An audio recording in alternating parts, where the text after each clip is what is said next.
it recognizes our belief in God, our country, not just individuals, our country, our founding fathers codified this in the documents that founded this country. Our reliance, our belief in God, and our reliance upon God. Of that, there's just no debate on that. You may like it, may not like it. Declaration of Independence, we find these truths to be self-evident, that we are endowed by our Creator with certain inalienable rights, of which are life, liberty, and pursuit of happiness. It goes on in the Constitution to say we are putting together this Constitution in a preamble to secure the blessings, not only for ourselves, for posterity.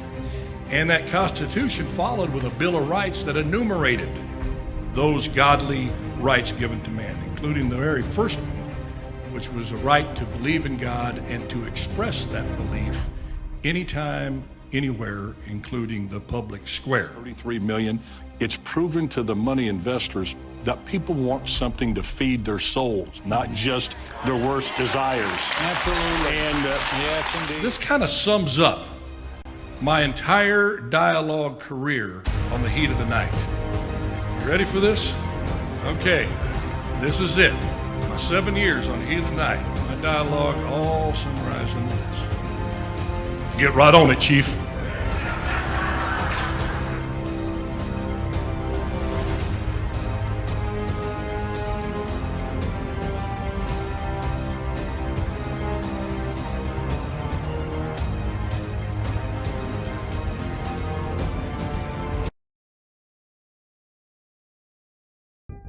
From NFL quarterback to Hollywood to the mayor's office, and now behind the mic at KXEX, this is the Alan Autry Show. No retreat. And so, my fellow Americans, ask not what your country can do for you, ask what you can do for your country. Mr. Gorbachev, tear down this wall. What the hell's going on out here? Everybody crabbing out there. Nobody. That the only thing we have to fear is fear itself. Today, I consider myself the luckiest man on the face of the earth. I'm not fearing any man. Mine eyes have seen the glory of the coming of the Lord. So, 5 seconds left in the game. Do you believe in miracles? Yes! Unbelievable. Free at last! Free at last!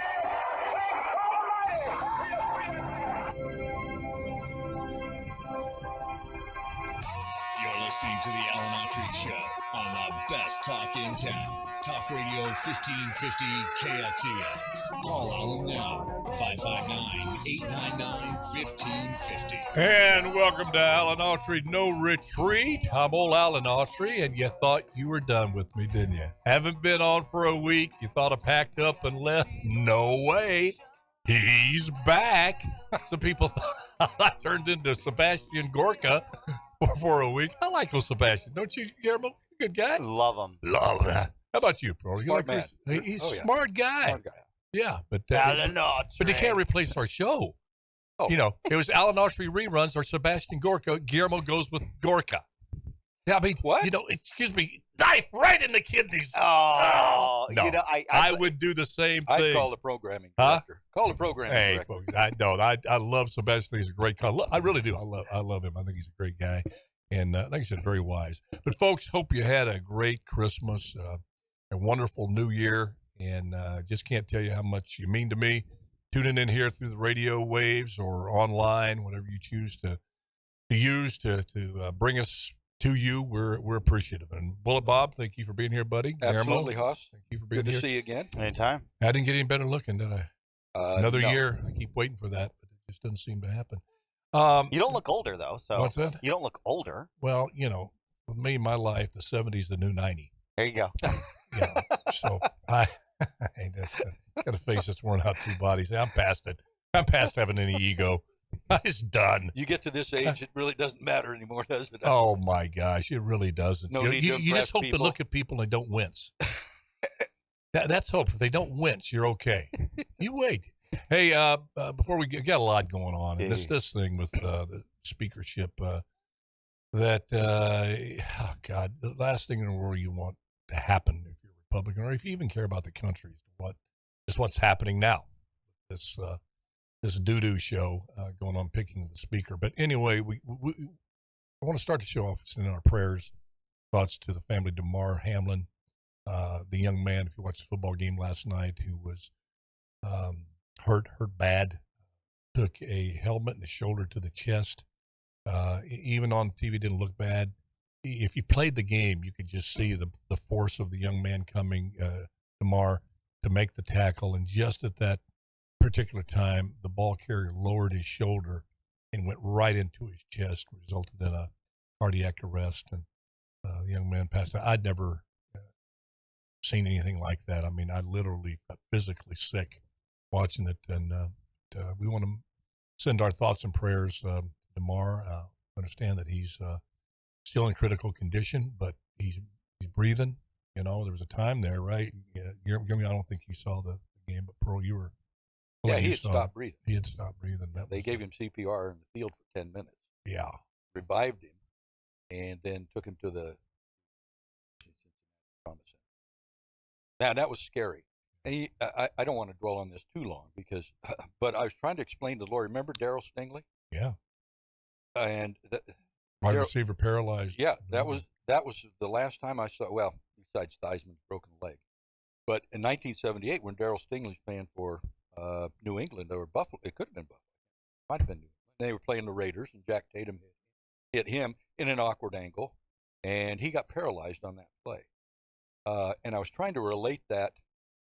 Certainly not the severity of what happened last night, but still a very traumatic incident. And I can't remember, but I think they continued to play that game when Darryl Stingley got hurt. He was conscious, though. Yeah, and that's what I'm saying. A whole different deal. Yeah. Everybody was waiting for the thumbs up from DeMar, and to load him up there, and everybody's waiting for some movement. It's when they brought out, when they started doing the CPR, and they brought out the chest compressions and defibrillator. That's when you knew it was something different. This was really something different. And the reaction of the players who were right there looking down. And, sometimes, it's easy to criticize these players, instant millionaires. A lot of them they get spoiled. A lot to criticize there with their behavior, and you forget that they are really, really violent sport. I was going to ask you that. I mean, it's. You're the only one of the three of us here have NFL experience. Bullet Bob and I have never played for a team. I don't think I'd probably even make the Pop Warner team right now. Maybe just my height. But is football too dangerous? Is NFL too dangerous? Well, I mean, you're hearing that, especially in the high school level. I think they've done pretty much all they can do to make it as safe as possible. I don't think you can get a helmet in terms of concussions, which is really the most severe injury, although this blow to the chest, it was, there's many ways to be permanently hurt, and there's the possibility of death. You know that going in. Take that hit, you have, it's unnatural. You have well-conditioned athletes running full speed into another athlete going full speed, collision. I don't know how much more they can do. It's like in boxing, they went from 15 rounds to 12 rounds. They were at 15 at one? Oh, they used to be unlimited. Used to be, they just fought till somebody couldn't go anymore. And they went down to like 20 rounds, 25 You're talking rounds. about Congress right now? Or? Yeah, right, exactly. We'll get to that. You're talking about so they can't go anywhere? We'll get to that. But there's only it's a violent sport. I mean, and we around the world tend to love our violent sports. We do, yeah. I mean, it's just part of the risk that you take, in particular football.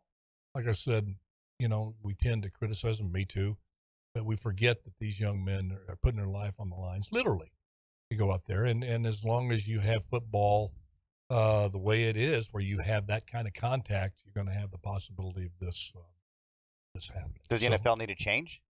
I don't know what you could change. Yeah. I don't know. Now, in terms of head injuries, an interesting proposal floated out there from time to time, and it's dismissed very quickly, summarily, but I think is worthy of some talk because it's pretty radical. You know, in rugby, really a contact sport. But, I mean, as tough as football, they don't wear pads and they don't wear a helmet. So you don't have players leading with their head because they have no helmet. So there's talk of saying, you know, if you took the helmets off and you said, look, you can't lead with the helmet, you got to tackle some other way, these players wouldn't go in and do that. Now, I know that's a radical proposal, but again, I don't, because there's only so much padding you can put in there. It's the impact. And when that brain, when it suddenly stops or hits a surface, and that your brain rattles in the thing, you know, they used to call it, the old coaches, you come off woozy, and you just got your bell rung. Get back in there. Well, actually, scientifically, you didn't get your bell rung. Your brain bled. You had a bleeding brain, and you just go back in there. So we've come a long way in terms of doing your best you can with headgear. You know, the protection of the quarterback, the braces, and that sort of thing. Protection of the quarterback now is a lot different than it was. But here was 5 years ago. Yeah, but this was a blow to the chest. Yeah.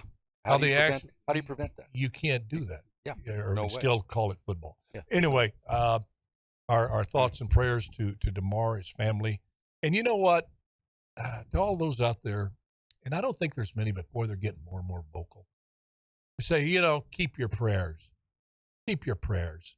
We don't want your prayers. Prayers don't do anything. You know, to you folks, first, I feel sorry for you. Yeah. Because, you know, that's one of the most powerful things you can send anybody's way who's facing this type of situation.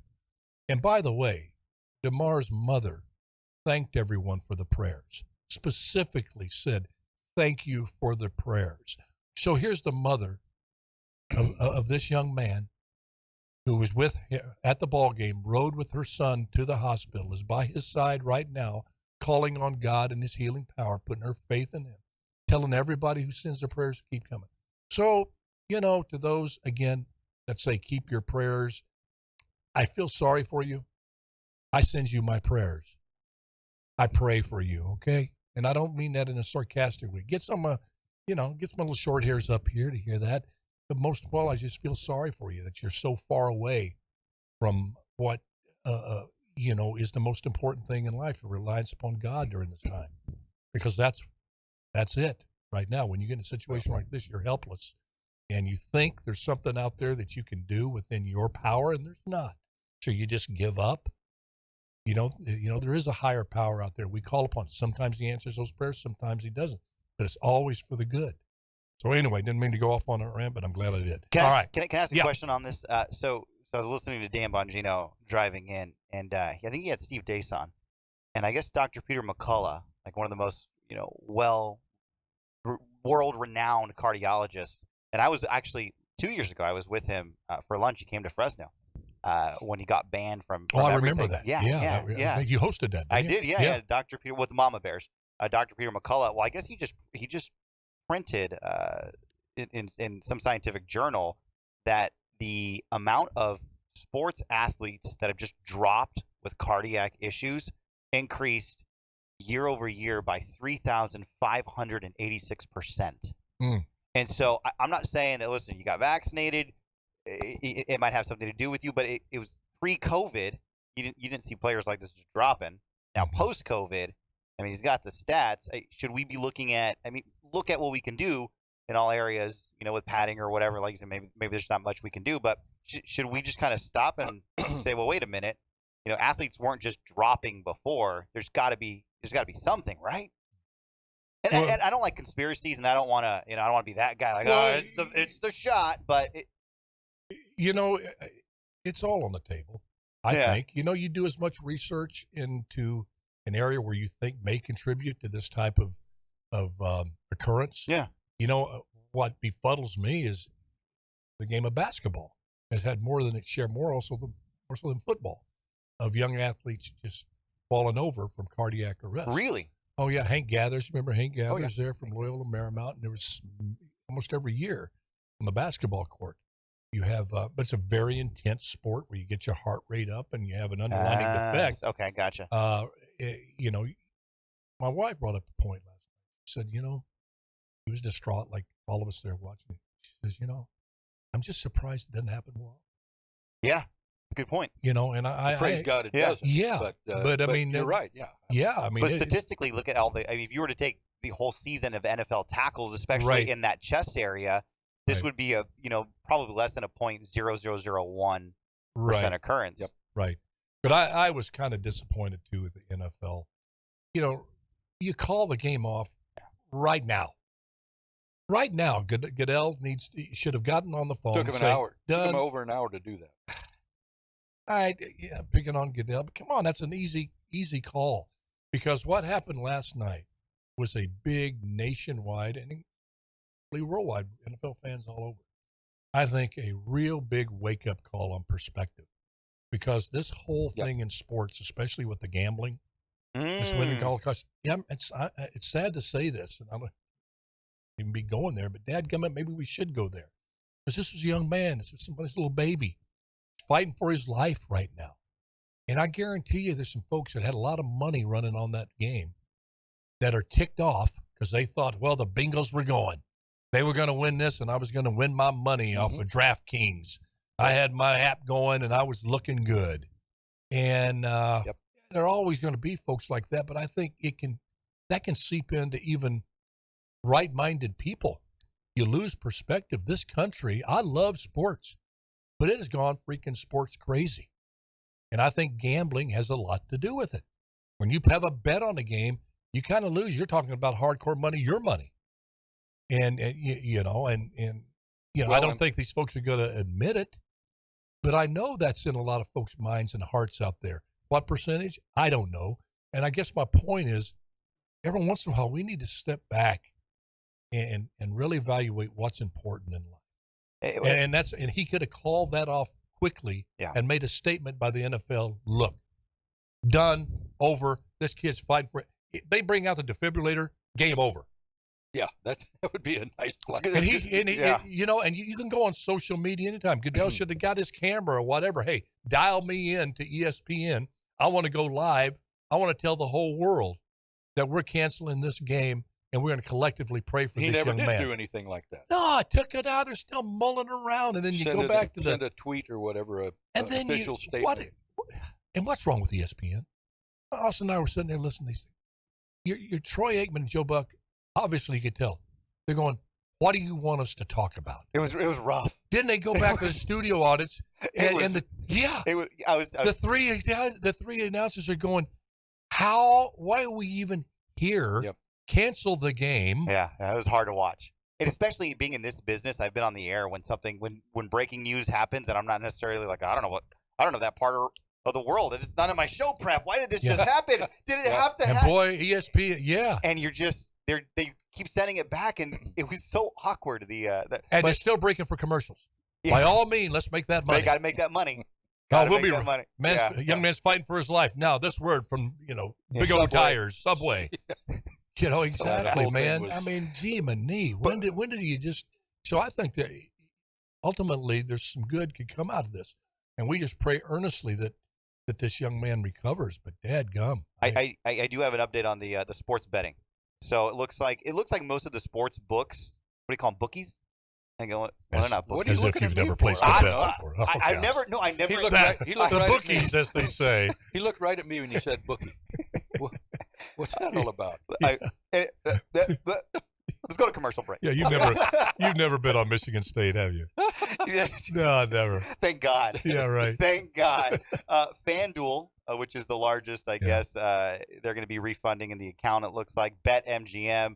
So they'll update their customers as soon as possible as NFL guidance comes. Hard Rock Sportsbook says, keep checking our website. Caesars Sportsbook has yet to tweet anything or announce anything, but says that games postponed or canceled typically will result in a no-action refund.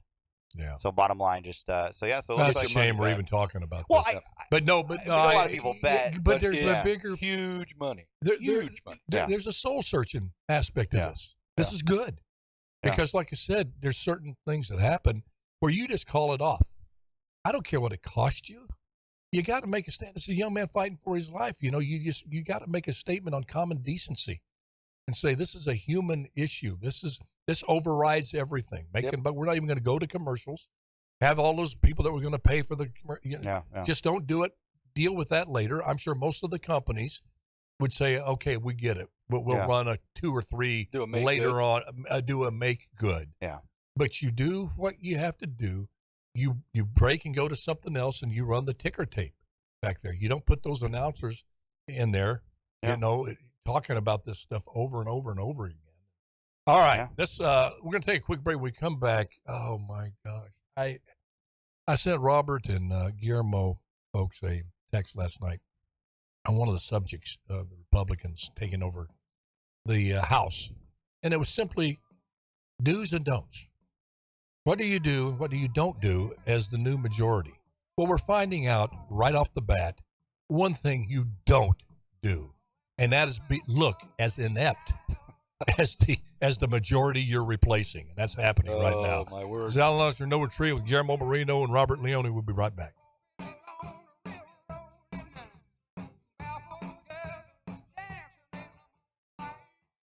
Did you watch the Niner Raider Raider game? I tell you, that kid, I like that quarterback.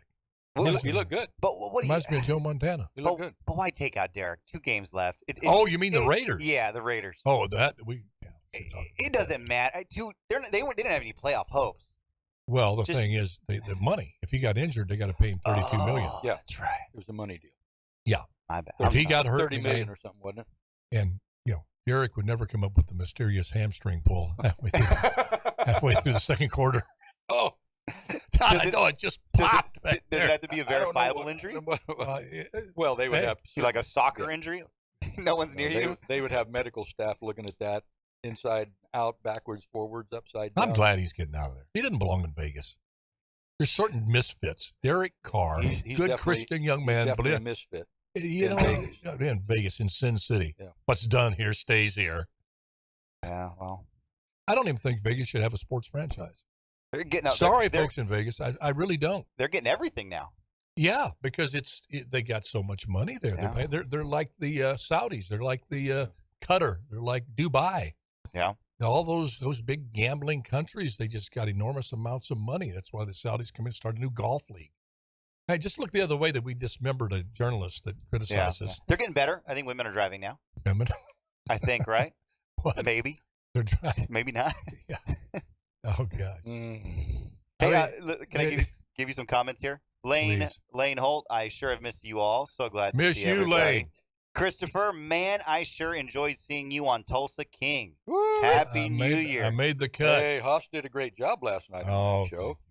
Debbie, welcome to 2023, y'all. Christopher, talking trash to Stallone. 1 minute. Well, I first step made the cut. Now we got to see if they do anything with the character. It might be one and out, a one and done. But at least I was in there because there was a chance they could cut the thing out. Another Tulsa thing. It didn't move. It didn't move the plot. I like that show. Too many F-bombs. Well, right. Email Tulsa King. Tell him you want to see old Bubba back on there. Oh man, Stallone was such a great guy on that show. I told he you, really was. You did a good job on that. Oh, thank you. Everybody says great job. Where can they see Tulsa King? One 30 viewer. seconds. Paramount Plus. Paramount Plus. Okay. How many of those streaming ready for the F-bomb? I have every streaming thing. It's costing me a fortune. I hate it. And then you want to watch one thing, and you're like, sign up now. Yeah. Or see if we you're cut out a bunch of that stuff because it got way too expensive. We got Hulu. Yeah, Hulu. We got 10 seconds. Amazon Prime. You don't even know what you have. My wife gets everything. HBO Max, 5 seconds. Max, and Ultra Max, Mega Max. Shot down in May. Oh.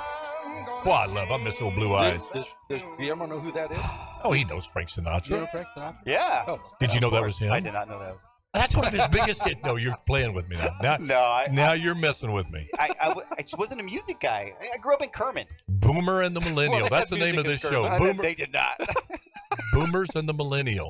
We're here to educate each other. There you go. Bring each other into each other's world. No music in Kermit. Let me bring you in the world of Leave It to Beaver and Gunsmoke and Frank Sinatra. And you bring me into the world of Taylor Swift. My wife has been listening to that thing nonstop. Taylor Swift? Yes.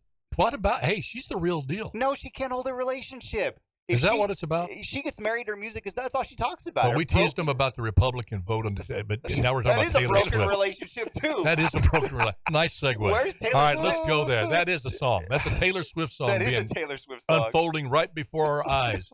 No, tell me, folks, please. This is why I became an independent. You know, they said don't. Obama said never underestimate Joe Biden's ability to, what things up.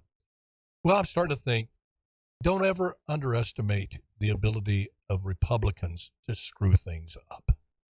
I'm a conservative guy by nature, but the reason I don't belong to a party anymore is this kind of craziness.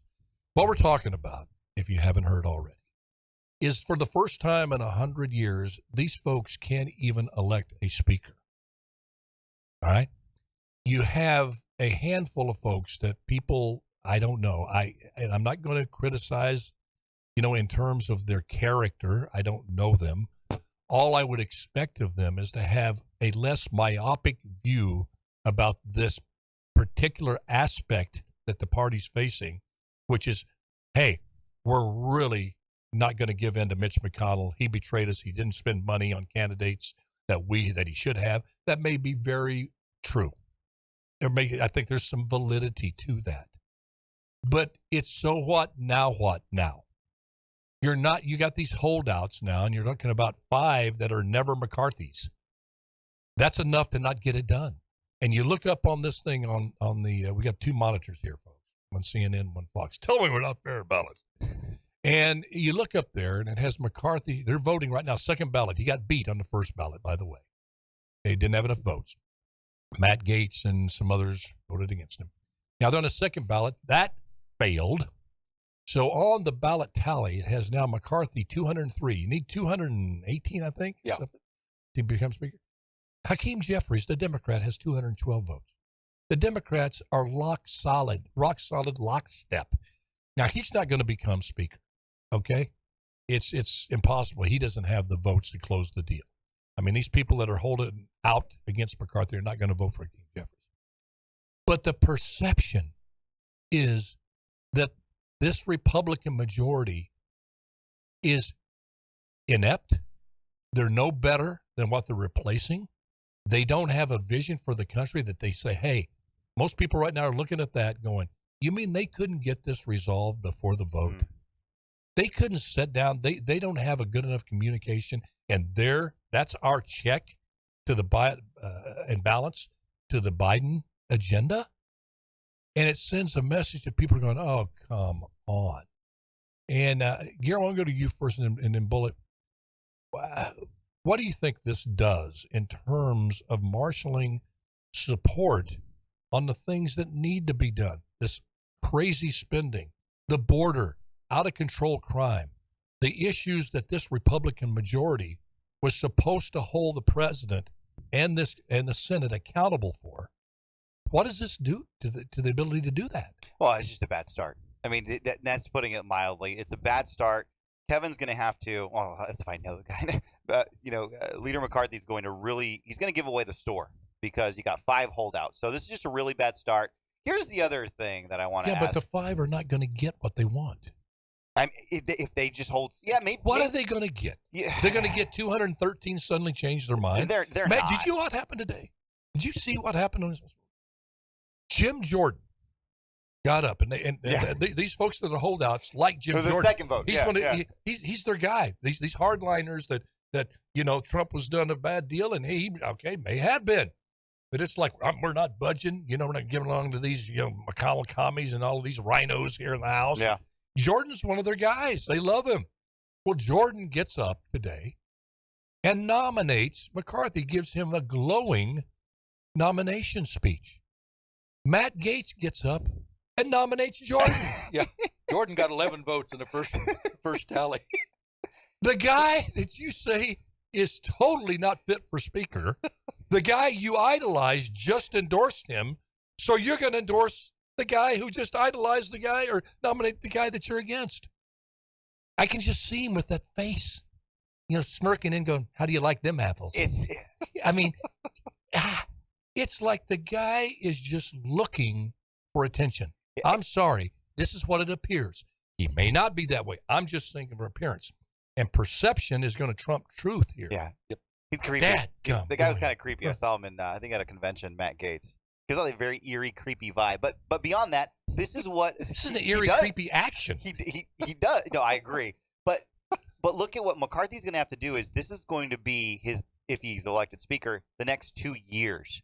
You know that these 5 are going to hold out on important legislation. Exactly. They're going to be the Joe Manchins and the Kristen Cinemas, even though we're like, yay, they're going to be, you cannot get the people's business done. But here's a couple other points on this. Never,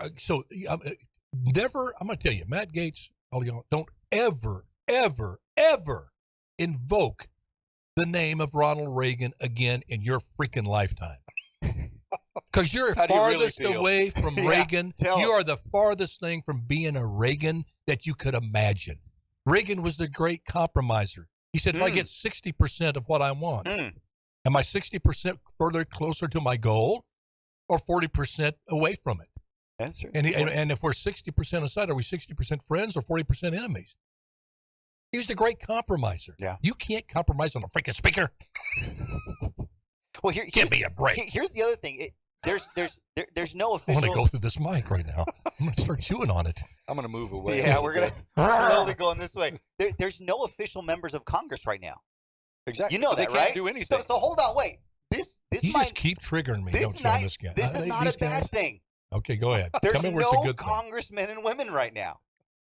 Tell me, how is that not a good thing? You know what I'm expecting right now? What? A guy with bushy eyebrows that looks a lot like Rod Serling step in here and going, what you've just witnessed is a You're young now man entering saying that the The government Twilight Zone. is no longer exists Well, you got in that dark place called the Twilight Zone of Well, American politics. But nothing can get done until a Yeah, speaker is elected. They can't do They're anything not- they're all per the yeah. Constitution. I mean, they All can't right, do anything. Bullet, what do you think this is all about? I think it's absolutely a attention. These people want to go against the grain. They want the attention on them. Yeah. They see, or do you think they legitimately I don't know. think what their this is motivation good for the country and good for the Republican agenda? I don't know what exactly their motivation is, but you certainly would have to question, just as you just did, their reasons for doing what they're doing. And to go back to your original thought, this looks so bad, and perception is 100% reality to a lot of people. Oh gosh. So people are looking at this saying, these yo-yos, being the Republicans, can't even figure out what they're going to do with Who's their going to own lead them? with their own Congress. Yes. How in the world are they going to do anything to pass substantive legislation this year And- on critical hot issues And- when they can't even do this? These guys are a bunch of bumbling buffoons that can't even figure out what kind of You're socks to wear in absolutely the morning. correct. And what it also do, it emboldens those middle of the road Democrats that kind of are in a purple district that would, hey, vote on securing the border, vote on a crime bill, like 1994, Yeah, which yeah. we need one, that may pay a price enough to get them voted out 2 years, saying, hey, you could always count on a handful of Democrats in the House, push come to shove on the right issue that resonated back home, that they would cross over and vote for it. Now you're saying this is their way out. Back home, they're going to say, look, these people are just, they're so in disarray. You don't see this. Yeah. They're in such disarray. You want me to go over there and vote with this group? You want to get that skank on me? You want that, Matt Gaetz skank, Lauren Boebert skank on me? Yeah. Well, it is. It is a skank because I can, listen, Matt Gaetz people out there, I love you. Hey, a lot of what Matt Gaetz says, I agree with. But you got to know which battles to fight. Think about your country first and the agenda first. All right, I get you. Hold out on the first ballot. Send your message. You did that. But on the second ballot, you do the right freaking thing and get the people set in office, get these committees put together, go to work on that Hunter Biden laptop, go to work on the border, get to freaking work. That's what people want you to do. And you had a chance to send that message. And to quote Angelo Dundee to Sugar Ray Leonard in the corner against Thomas Hearns, you're blowing it, kid. You guys are blowing it. Yep, no doubt about it. So it's real frustrating. We still have a lot of the major issues that haven't been addressed by the current administration, and they're going to really be pushing in this next term, the Democrats, for more federal judicial appointees. Sure. That's going to be one of their big pushes. They need to raise the debt ceiling so we can keep the government running. So there are a lot of things that need to be addressed, and if these guys can't, I guess broken record, but if they can't even get this right, how in the world are they going to get any legislation done? Exactly. There's an old saying: a good start is a job half done. It's really important how you start something, whether you're a coach taking over a new team. Yeah. The Broncos are going to get a new coach. I guarantee you there's a lot of effort and scrutiny and study and commitment to getting off to the right start. Yeah. And go ahead. You want to say something? I want Kevin McCarthy to be speaker because of what it could bring for our area. Central Valley, native. I mean, we desperately need some help. So that's why I'm really behind Kevin McCarthy. Now, I do have, just being honest here, he's in this position because of himself. So this all started back during election time when some of the candidates didn't receive the support from the RNC, from Kevin. So, I mean, a lot of people were saying at that time, a lot of the far right wingers that I spoke to in D.C. when I was over there was, hey, listen, Kevin wants to win, but he wants to win by a narrow majority because you cannot have 30 or 40 Matt Gaetz in Congress. So if you don't like Matt Gaetz, just know that Matt Gaetz types of people challenged some Republican incumbents and were running for office. So it was a calculation to where, all right, we need to capture the majority, but not by much. That was kind of the talk back during election time. Sure enough, McCarthy wins by a narrow margin, which the Republicans were thinking this is good because you don't want the far right fringe to get elected. But now, lo and behold, we got a big problem. He's got a big problem. I think this all was avoidable. Well, it's avoidable if you put the country first and you set, and there's no saying it doesn't matter how smart you are if you don't stop and think. Matt Gaetz is a very smart guy, but he's got this agenda. I think he feels wounded and abandoned by the party when he went through the scandal. Yeah. With the young ladies, the scandal, he emerged out of that. And this is his revenge tour here. This is he's going to say, hey, I'm going to show you, I'm going to get back at you. And I'm not saying that I'm God's gift to anything, especially politics. But let me just tell you where my thinking is just so diametrically opposite of these people. When you put your hand on the Bible and you take an oath to do what's right for the country or for your city, as I did, your state, you have to be willing to do what is necessary for the greater good, even if it means working with people put a knife in your back, which they did to me during the election. I had awful things, I won't mention names, said about me, my family. I mean, horrible things. But I knew the individual who did that was needed in Fresno because we didn't have enough resources. People investing in the city into projects, developers that we just don't have a deep bench. Our first string strong, but we don't have them players like they do in Northern Southern California. So it's important that the players play, that they invest in downtown, that they believe in projects, they use their influence for the greater good.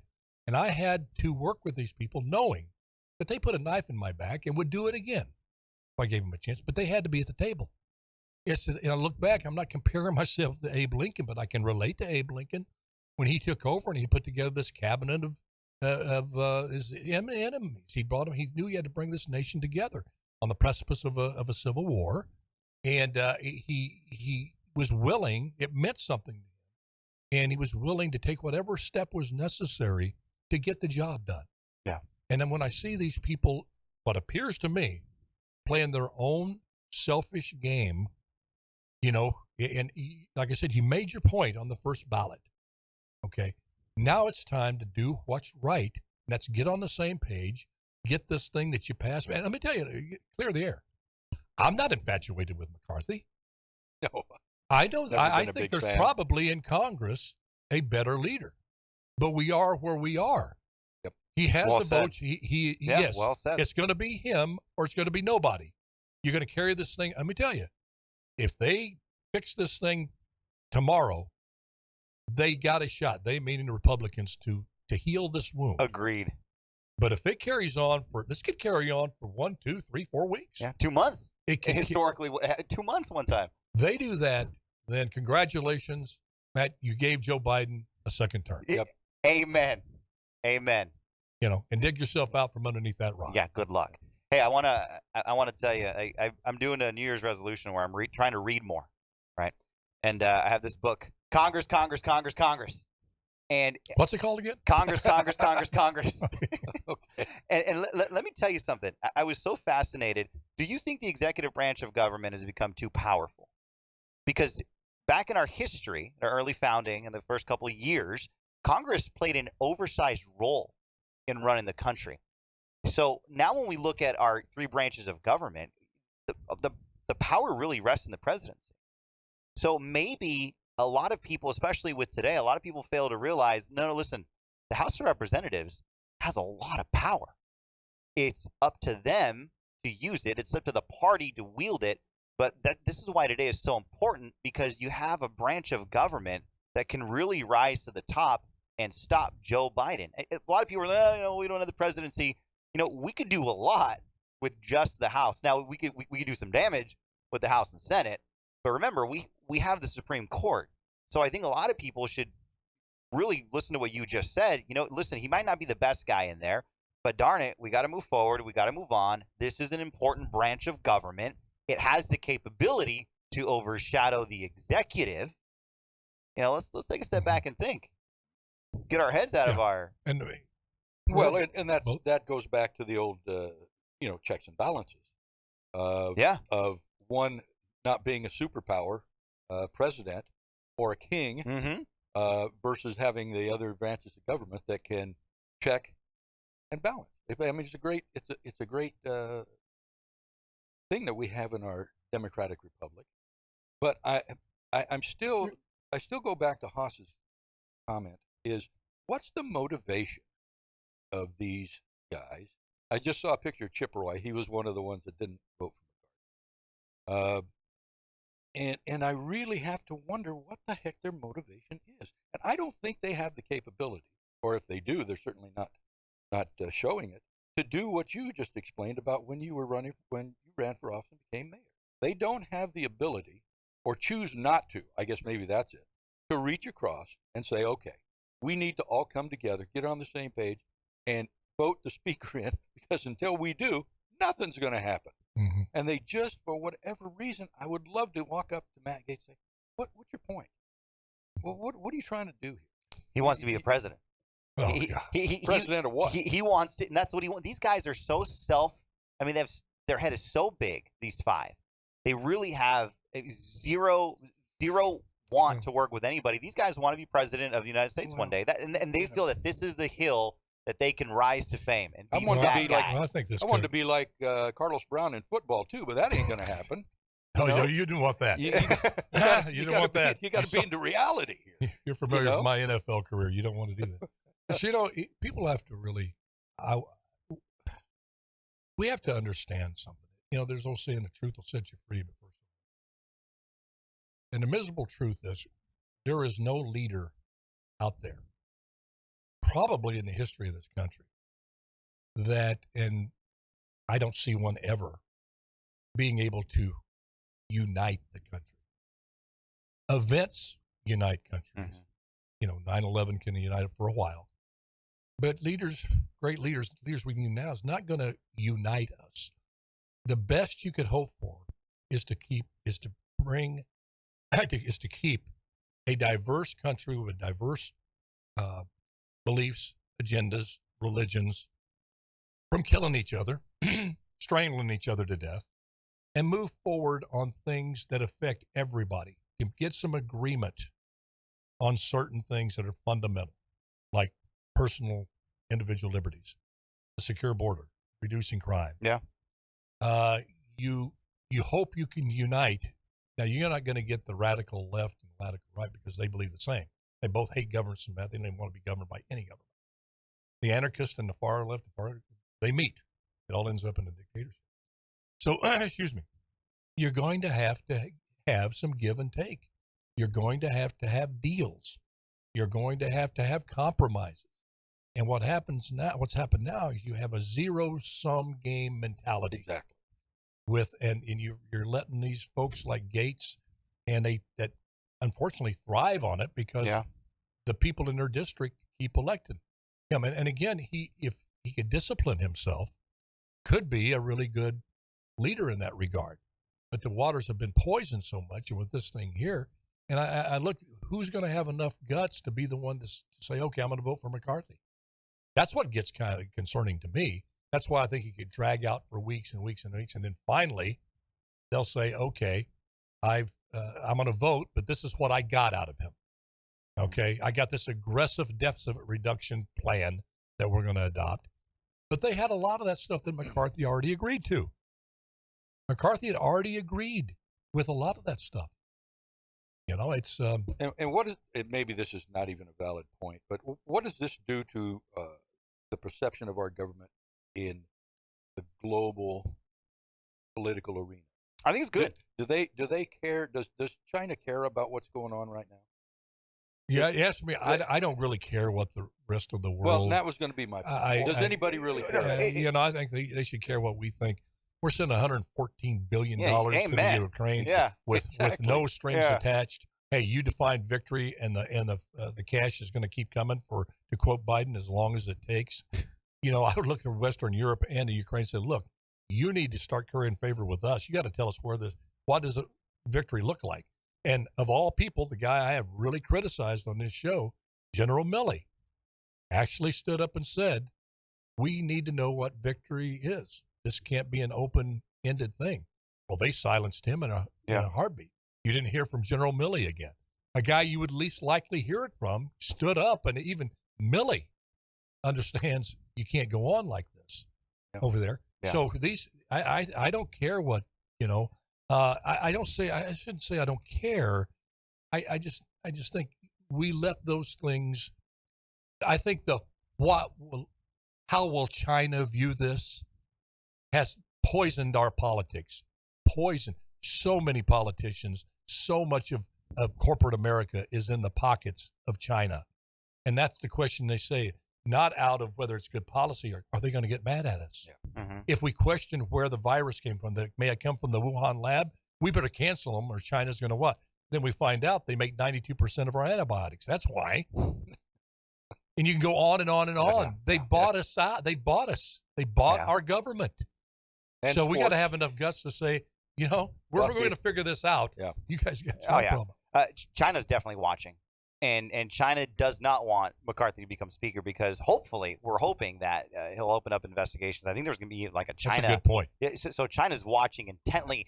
They want the Democrats to retain power. I mean, they would love nothing more. So they're watching. Western Europe is definitely watching. And you have to throw in there. I don't mean to interrupt you, but you got to throw in there. Look, this Hunter laptop thing has gone from Russian disinformation that could get you canceled if you mentioned it, to pretty much everybody wanting to know, where, is this man compromised, and how close was the president? I don't think anybody believes. And the president says, I didn't know what my son and my brother were doing.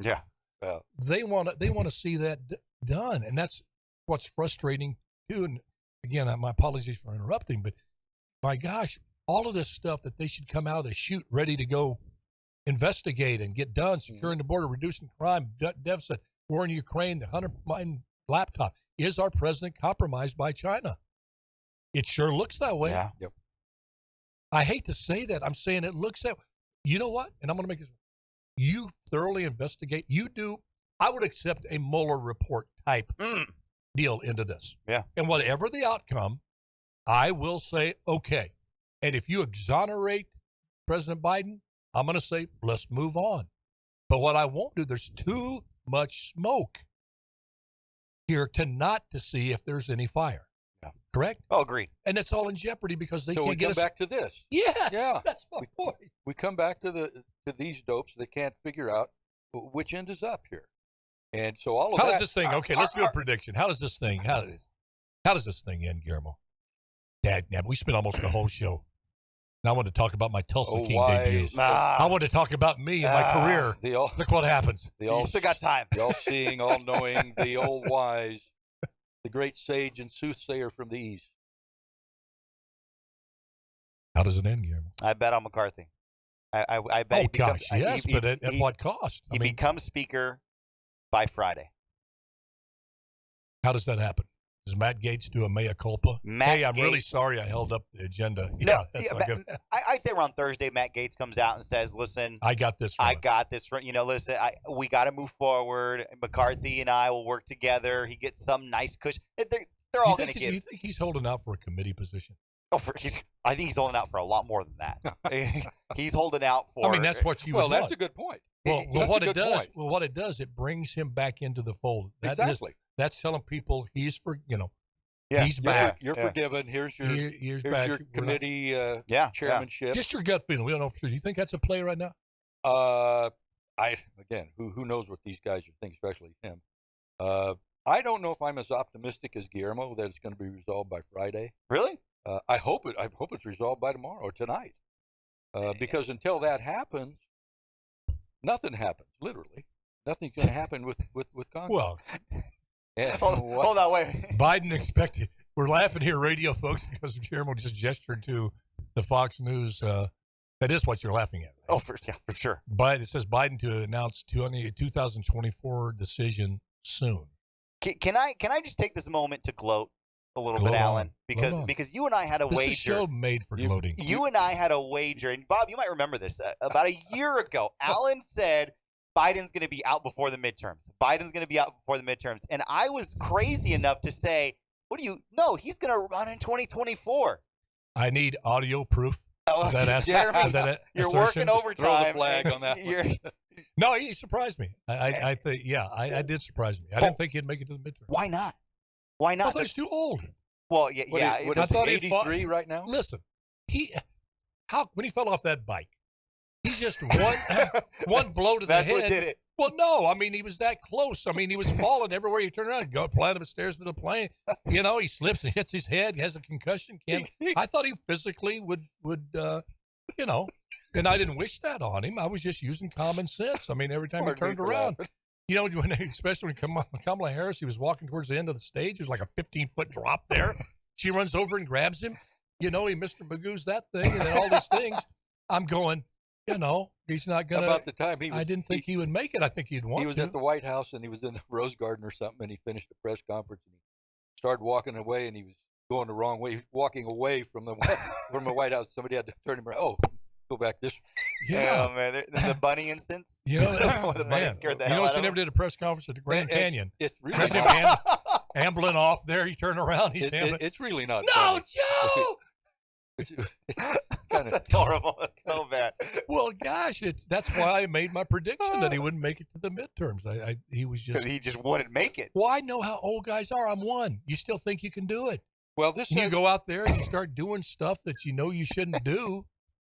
Oh, it's good stuff. Like ride a bike. I know I shouldn't pack my own parachute, but I still do. You don't go skydiving, do you? Never. Oh, okay. Good. Well, this just says his decision. It doesn't say he's going to announce for anything. That would. How do you make a decision without announcing? Well, but my point is announcing for presidency. Yeah. He's going to make a decision whether or not he's going to run. Well, that same thing. Yeah, but my point is he may not be going in 20. How old is this guy? 83? No, he's 80. He's 80? And Trump just turned 76, 77. Yeah, but look at the differences. No, yeah. Yeah. I get you. I mean, as far as cognitive ability, but when you have people that just love a lot of free stuff, you can just hide in the basement. See, that's what's allowed now, and it's a whole different political world. Yeah. Yeah, we're running out of time here, but I want to talk on a show, and I want to give it an ample time. Does lying matter anymore to people with politicians? It used to matter. No. It used to carry away. No. That's no. Sadly, I'm thinking that if he's on our side, he or she's on our side, he or she can lie as much as they want to. Yep. And we'll back them up. It doesn't matter. But if they're on our team, they're gonna lie. It's like, okay, you can cheap shot if you're on our team. You can do helmet to helmet. You can target a player. Yeah. And that's acceptable if you're on our team. But if you do it on the other team, hey, where's the 15 yards penalty and all that stuff? Well, that's sad. That's what the Hunter Biden laptop. Can a country come back from that? Or do the lies have to hurt the country so bad? Does the ramifications of the lies manifested through policy wind up hurting the people so much, and you follow the line back, the domino back? Yeah. So we were lied to 15 years ago about this. We were told Social Security is going to be around for us. It was in a lockbox. They lied. They took the money out of the lockbox. Now, sorry, you don't have money. Telling my son and your kids they don't have Social Security. And you look back going, they lied, and we never held them accountable. Whereas you say, if you get caught lying, there's going to be some. Yeah. Well, you have to look no further than the current president. Yep. Yeah. Anyway, Andrew, we're gonna spend a whole show on that lying. Boy, that's gonna be interesting, folks. Thanks for tuning in. Appreciate you so much. So great to be back. I get the luckiest guys in the world. One of the most blessed guys to have this opportunity to be with Guillermo, Bullet Bob, Leoni, Jeremy, and the whole team here at KXCX. God bless. Love you. Just do your best. Let God do the rest. And it's going to be a good 2023 for y'all. Bye-bye now.